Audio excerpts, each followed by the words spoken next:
Hello, and welcome to Module 4, Chapter 3.1.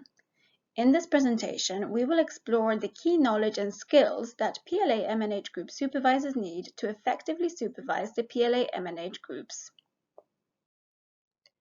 This presentation is split into 7 sections. First, we will consider the responsibilities, knowledge, and skills that PLA-MNH group supervisors need to supervise PLA-MNH groups. In the next 4 sections, we will drill down to explore the 4 areas of knowledge and skills in more depth: MNH knowledge, facilitation skills, knowledge of the PLA-MNH group cycle, and supervision skills. Then we will cover what to do next after reviewing this presentation, and finally, we will also give you guidance on how to get answers to any questions you might have. Let's turn our attention first to the PLA-MNH group supervisor responsibilities, knowledge, and skills we will be focusing on in Chapter 3.1. As presented previously, PLA-MNH group supervisors are critical and central to the success of the PLA-MNH group approach. In Chapter 3, we are concerned specifically with building capacities in relation to the first responsibility, supervising PLA-MNH group facilitators. There are 4 knowledge and skill areas that are critical for PLA-MNH group supervisors to deliver this responsibility effectively. Those are MNH knowledge, facilitation skills, knowledge of the PLA-MNH group action cycle, and supervision knowledge and skills. The first 3 areas have already been covered in detail in Module 3, Chapter 4, so please refer to that. We will now briefly explore each of these in turn. Let's start with MNH knowledge.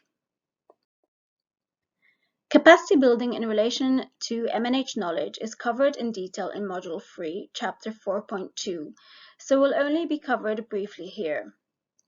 Specifically, to support facilitators effectively, supervisors need to be aware of the key MNH problems which kill, harm, and hold back women and newborns. For each problem, they also learn about the causal practices. These are the behaviors of women and newborns, most commonly the behaviors that the people, structures, and society around them forces or constrains them to perform that can cause the MNH problems to arise. And the effects of these problems. These are the results of the problems, often death, illness, or disability.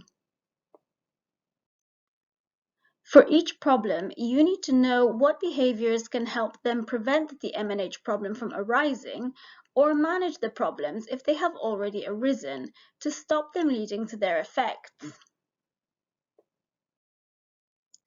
Finally, for each problem, they need to be aware of the barriers.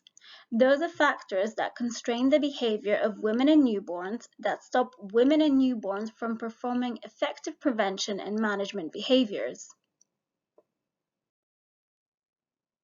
Second, let's turn our attention to facilitation skills. Capacity building in relation to facilitation skills are covered in detail in Module 3, Chapter 4.3, so will only be covered briefly here. Specifically, PLA-MNH group facilitators need to learn that facilitation is an approach to leading groups that encourages participation. This makes it a very different approach to teaching, where one person participates actively, the teacher, and the others are passive and participate very little, the students. PLA-MNH group facilitators will also need to learn why participation in groups is critical. Without it, group members cannot learn from each other, organize strongly together, and take effective collective action to address their concerns. Without participation, groups cannot succeed in achieving their objectives. Finally, PLA-MNH group facilitators will need to learn some helpful tools which they can use to encourage participation in groups. Key to these tools is an understanding that although good participation is the aim, There are a number of challenges that can get in the way and reduce the opportunities for group members to participate. Most commonly, these challenges are in dominant members who may not allow others to participate, shy members who may not feel able to participate, conflict which may disrupt the group, and difficult questions which may affect the facilitator. PLA-MNH group facilitators will need to learn a number of tools which you can add to their toolboxes and which they can use to overcome each of these challenges if and when they arise. Finally, let's consider knowledge in relation to the PLA-MNH group action cycle. Capacity building in relation to the PLA-MNH group action cycle is covered in detail across modules 3, chapters 4.4 to 4.9, so will only be covered briefly here.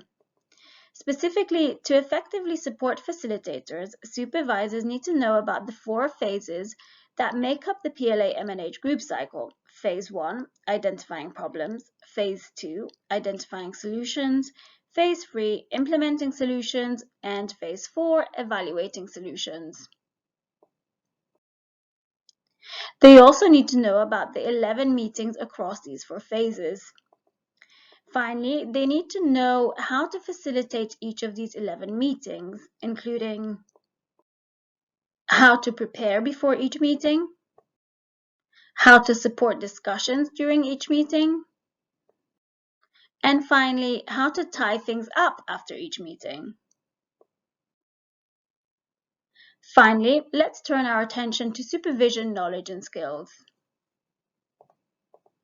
Capacity building in relation to supervision knowledge and skills will be covered in detail in Module 4, Chapter 3.2. Specifically, supervisors need to learn supervision skills, observing PLA-MNH groups, and coordinating PLA-MNH group peer learning sessions.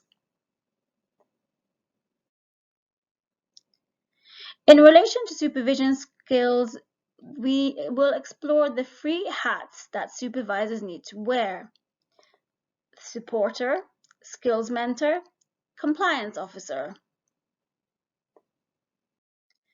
and the skills they need to wear these 3 hats effectively: leadership skills, communication skills, and skills in giving feedback.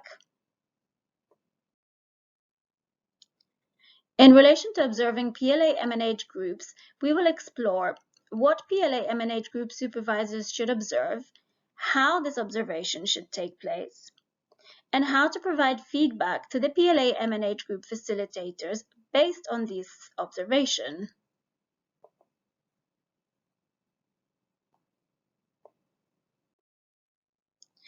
Finally, in relation to coordinating PLA-MNH group peer learning sessions, we will explore what should be discussed in the meetings, how these discussions should be facilitated, and how the discussions from these learning sessions should be recorded.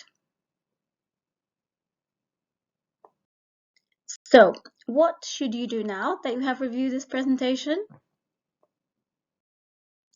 First, we recommend that you update Module 4 Progress Tracker. Second, we encourage you to do exercise 3.11 to reinforce your learning. If you have any questions, please don't hesitate to get in touch with us by email or phone. One of our team will be more than happy to help. Thanks for participating and enjoy.